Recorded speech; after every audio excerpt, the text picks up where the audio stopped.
లావణ్య, ఏంటి దాన్ని చూస్తూ మురిసిపోతున్నా? ఇది ఏంటి అంటే ప్రేమకి చిహ్నం. ఇందులో అన్ని ఫీలింగ్స్, ఎమోషన్స్ అన్నీ ఉంటాయి. అంటే నీకు ఎవరికి ఇష్టం? నాకు మా నాన్న. అదేంటి 9 నెలలు మోస్తుంది, 3 గంటలు బాధపడుతుంది, 5 నిమిషాలు ఆనందం పొందుతుంది. ఇంతకంటే తల్లి గొప్పతనం ఎవరైనా చెప్పగలరా? మరి ఎంత కష్టపడింది తల్లి గొప్పది కాకుండా తండ్రి ఇష్టం అంటున్నావేంటి? తల్లి ప్రేమ బయటకు కనబడుతుందేమో కానీ తండ్రి ప్రేమైనా కష్టమైనా బయటకు కనిపించదు. మనం గెలిచినప్పుడు 10 మందికి చెప్పేది తండ్రే. అలాగే మనం ఓడినప్పుడు మన భుజాన్ని తట్టి ముందుకు వెళ్ళమనేది తండ్రే. కాబట్టి తండ్రే గొప్పవాడు. లేదు, అమ్మాయి గొప్పది.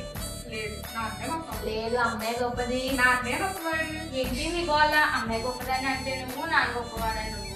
అసలు మీకు తెలుసా, తల్లిదండ్రులు మన జీవితంలో దేవుడిచ్చిన ఒక అమూల్యమైన వరం. అదే విధంగా తల్లి ప్రేమ, తండ్రి పరిరక్షణ మన అభివృద్ధికి మూల స్తంభాలు. తల్లి మనకు జీవితం ఇచ్చిన దేవత అయితే ఆ జీవితాన్ని నిలబెట్టే హీరోయే నాన్న. కాబట్టి వారు మనకి మంచి నైతిక విలువలు అన్నీ నేర్పించి ఒక గొప్ప వ్యక్తులుగా తయారు చేస్తారు. కాబట్టి తల్లి తండ్రి ఇద్దరు గొప్పవారే.